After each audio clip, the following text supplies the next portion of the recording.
Welcome to the Global Marketing Show, the podcast for all things international business. I'm your host, Wendy Pease, president of Rapport International and a translation expert. Come along with me today as we talk to an expert in the global marketing world about facing their biggest fears, hearing about mistakes they made or saw, discussing best practices, and sharing fun travel, language, and culture stories.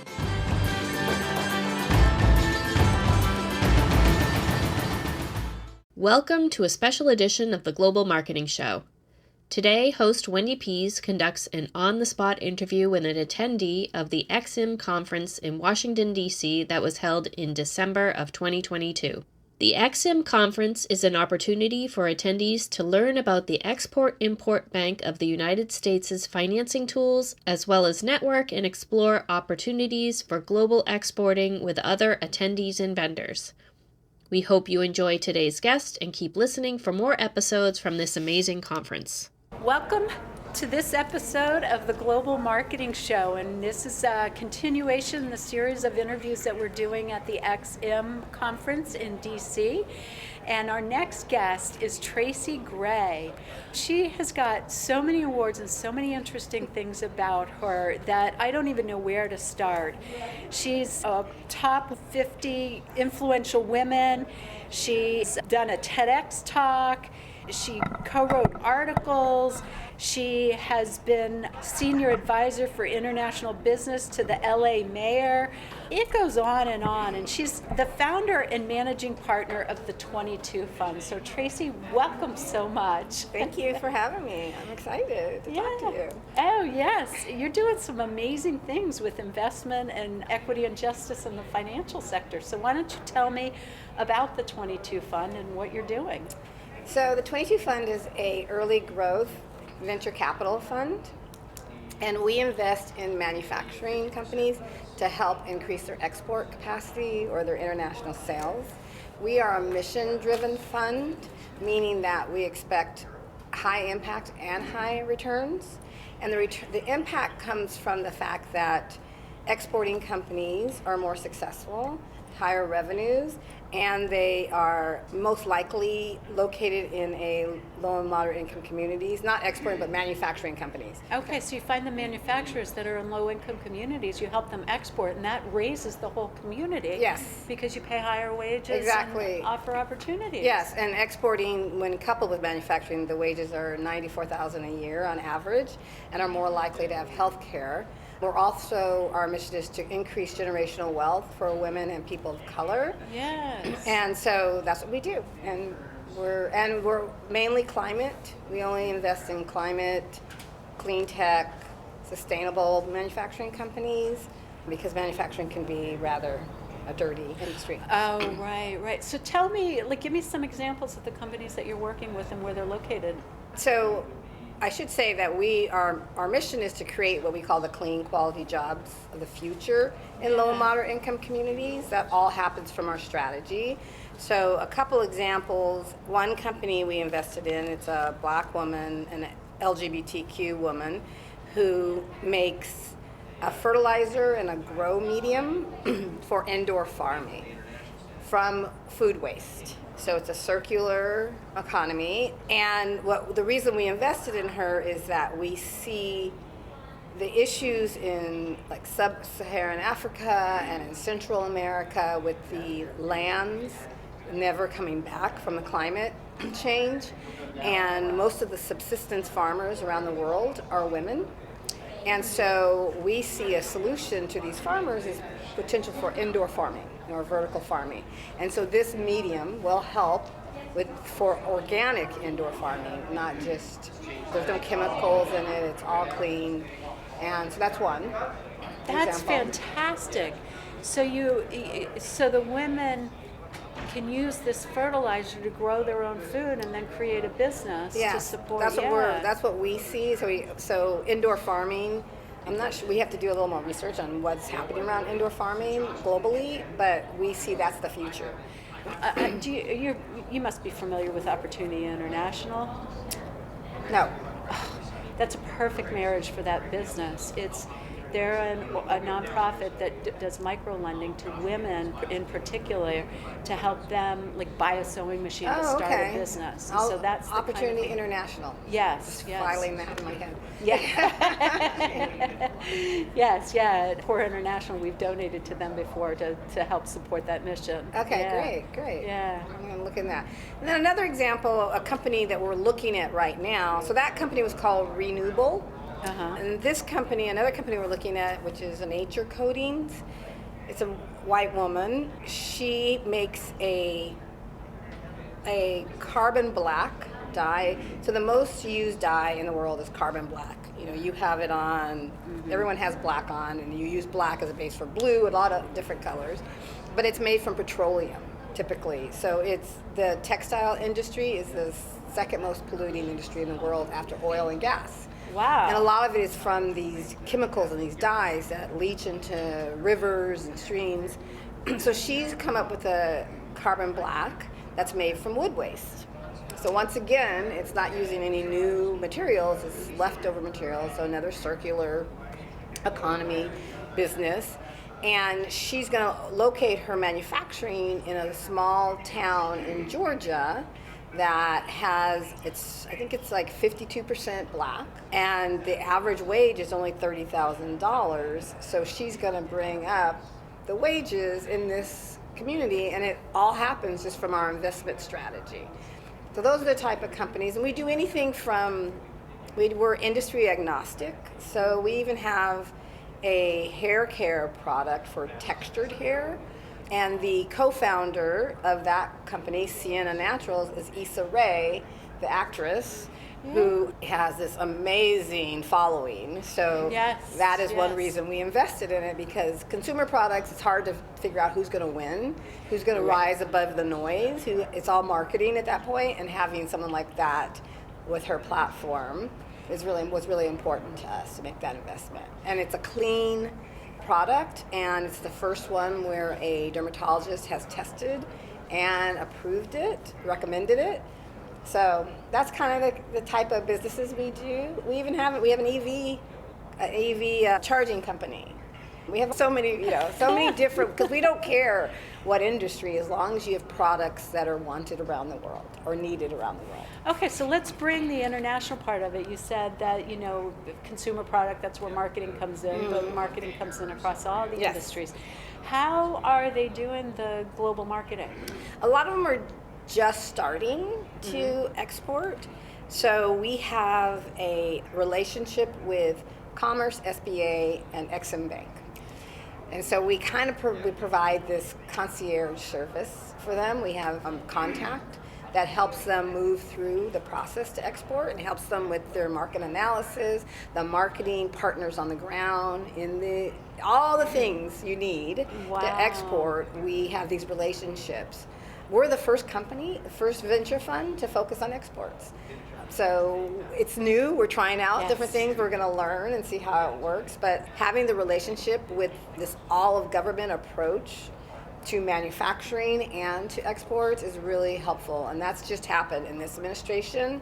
So it's really exciting for our companies to see that we can help them in that way. I think it's brilliant. I worked at the portfolio companies for venture funded companies, and so I've had my finger on the pulse of what's going on there, and I've just looked at the investors going, why are you not doing this? So I have a call with a business school classmate of mine coming up to talk to him about, why aren't you talking to your companies about this, and this is the potential for it. So I think you're brilliant. I think you're absolutely brilliant. It's just, our country is a very insular country. We're a consumer-based economy, so we expect to sell just to each other. But, the last recession, we were hit hard because of that, because they weren't exporting. Right. Because if it's not, I like to say it's not rocket science. And I worked on the space shuttle program, so I know exactly what rocket science is. I was a systems engineer. It's diversification around the world. So if one market is having some macroeconomic shock, you have some place to sell. But if you only sell in the United States, then you're hit hard. And that's why we were hit so bad in the last recession. Potential recession coming up, we're doing it again. And we need to get our companies to understand that exporting And I think it's fear that stops people, fear of the unknown, fear of being taken advantage, fear of being cheated, fear of everything. And our government and the nonprofits and service providers that help companies export, they don't market themselves, so no one even knows. Most people don't know who Ex-Im Bank is. Most small businesses. No, they don't. And we're trying to change that. So tell me about the conference. You're here, the Ex-Im Bank. What do you hope to get out of this? Well, I was newly appointed to the Advancing Women in Business Advisory Council for Ex-Im Bank. It's the first time they've had an advisory council focused just on women. So that's really exciting. So I was there yesterday where the advisory council, the larger advisory council, had their meeting with all of us attending. Then we split off and did our individual council meetings. So I was there for that yesterday. And then today I'm speaking on a plenary on women exporting, women businesses. I don't know if they've done that before, but having the chair, Rita Jo, who's a woman and a woman of color, it really does change how people approach the business of exporting. And so that's really exciting. So that's why I'm here, and just getting to see old friends that we haven't seen in a long time. I just heard Isabel Guzman, who is the SBA administrator. She's a friend, and she was talking about the connection between SBA and Ex-Im Bank and how exporting is throughout the government, and so they have their products and services around export. So and she's a woman of color, so it's the time is now for women and people of color to really be able to leverage what the government is doing. Yeah, I've heard so many stories of people of color that are exporting and do phenomenally well because the diversity that is inherent in doing global business. Exactly. Yeah, so it's wonderful to hear. Yeah, talking about the advisory board for the people that are doing it, if you ever need anybody on global marketing, certainly turn them on to this, or we'll send them a copy of my book. That's great. Yeah, I'll let our council know, and hopefully I'll let the chair of Ex-Im Bank know. Yeah, great, because let's get this community going and rising. Especially that you're a woman doing this, and it's just so hard for women, especially women of color too, to feel comfortable and have the capital. So we're trying to provide the capital that doesn't exist for these companies, especially for manufacturers, especially for women, especially for people of color. It's all of the lack of the capital gaps that are in the system that we're trying to address with our first-time fund doing this. Yes, there's another program called the 10KSB. Have you heard of that program? It's 10,000 small businesses. I know from Goldman Sachs that launched it. Yes. Yeah, that's another program to get entrepreneurs in, to get some of the basics down, and then to build their growth plan that would be exported. Yeah, and we're trying to. Does 10,000 businesses do exporting? They don't do. No. They don't do exporting, but to help with the business plan, you could overlap the growth strategy that you build in that plan with the exporting, so they work together. And even if your investees don't go to that, it's a good resource for you to find people that you might want to invest in. Yes, so I found with 10,000 Women, it's really super small companies that I didn't, unless it's changed, because when they launched it, I was in the mayor's office.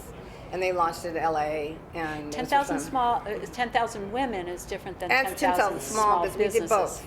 You did both. Yeah, and I thought they were, but I'll look and see. What size companies are you looking for? Cash flow positive companies, not $1 million in EBITDA, because that can be high, but they're cash flow positive, positive EBITDA. And so that's not really, some of our companies are earlier, but only if we see that they can export around the world immediately. There are small companies, startups, tech startups. But I'll revisit 10,000 businesses to see what type of companies they have. We tend to see our companies don't need any kind of business assistance other than exports, right? They don't need. So they've got more traction There's plenty of them. Companies. So women and people of color get a lot of mentoring, a lot of technical assistance, but no capital. No checks. So moving on from we don't need any more assistance. Teaching, training, assistant. Just give us the capital. Just give us capital and we'll do well. Take off the blinders, give us the money, and show us the door we're going to go through. So that's what I'm pushing, because I believe that people do the technical assistance and kick the can down the road because they don't want to give investment capital to these companies, and that's what they need. No more technical assistance. No more. You're taking it to the next level. Yeah, I love it. Yeah. How many men have to get technical assistance all the time? Right. And white men do not. No one, first thing they say to white men is, "Oh, we'll give you technical assistance." Then that is never said by anyone, but always said to us. That is so true. I had never thought about that or noticed it. Oh, that's heartbreaking. Here I thought it was something nice that we get technical assistance. It's nice, but that's all we get. So Right, we but need it's to not stop talking about that. And do it. And have checks written. We don't need any more mentorship or all that stuff. We need checks. Okay. So what motivated you to start this, or what was the idea? Well, I literally fell into venture capital back in the 1999, 2000. And while I was doing that, there were no women, people of color coming in to get capital. Oh, yeah. And as an engineer, I was like, that doesn't make any sense, because the evidence is the majority of the people in this country are women and people of color. Those are the majority of the people, yet we're investing in a very small market, which Business 101 is don't invest in a shrinking market. Invest in a growing market. So it didn't make sense to me. And so from that time, I wanted to start my own fund, but I didn't want to rinse and repeat or copy and paste what white guys in Silicon Valley are doing. I wanted to find a gap. And that's why I decided in manufacturing, because manufacturing is so important to our economy. It's the foundation of our economy, but very little money is going into manufacturing. Very little money was going into clean tech. More money is going into it now, and very little money is going into women and people of color. So I thought, okay, let me put them all together and have the highest impact we can. And I believe we'll have a greater impact on communities than any other strategy that you look at. Absolutely. Building good jobs is like number one, a good infrastructure enough to build the good jobs, to put that in. Yes. Well, that's impressive. I know you want to get back to the conference, that's right. Yeah. A couple of questions. How can people reach you? If you go to our website, there's a contact us on the website, so just go to that. So the 22 Fund. The 22fund.com. And it's 22 with the numbers. The22fund.com. Where did 22 come from? So there were 22 men and women of color called the Pobladores who founded Los Angeles. And that's where we got the name. Oh, I knew there had to be a good story that there. Okay, so the website is www.the22fund.com. Yes. Okay, and you know this question's coming. What is your favorite foreign word? And I think I'm getting this right. It's Jambo, which is, it's the language in Kenya. Swahili, and it means welcome. Oh, And it just sounds that. like Jambo. Like it sounds like welcome, like there's gonna be a party when you come. And so I just love, when I was in Tanzania, and they speak Swahili too, and it's like Jambo. It's like, oh, it's a party wherever you go. That's great. We've got somebody who works for us, Linda, who does our social media, that lives in Kenya. So I'll have to call her up and say Jambo. Yeah. Oh, good. Well, thank you so much. Any final words or recommendations before we sign off? I would say everyone look at exporting, because you're already competing on a global stage here, because all these companies from around the world are coming to the United States, but we're not going to their countries. So there's an opportunity to beat your competition, to grow your business super fast if you take that jump and start exporting. Oh my gosh, that's fantastic. Thank you so much. All right, thank you. That'll be the clip of the day. Oh, good. Thank you for having me. I really appreciate you reaching out. That's a wrap for this session. A big thanks to you for listening to the Global Marketing Show. Hope you had just as much fun as I did. New sessions launch weekly on all places you find podcasts: Apple, Spotify, Google Play, and of course on our website. If you know someone interested in this topic, please tell them about us. Au revoir for now.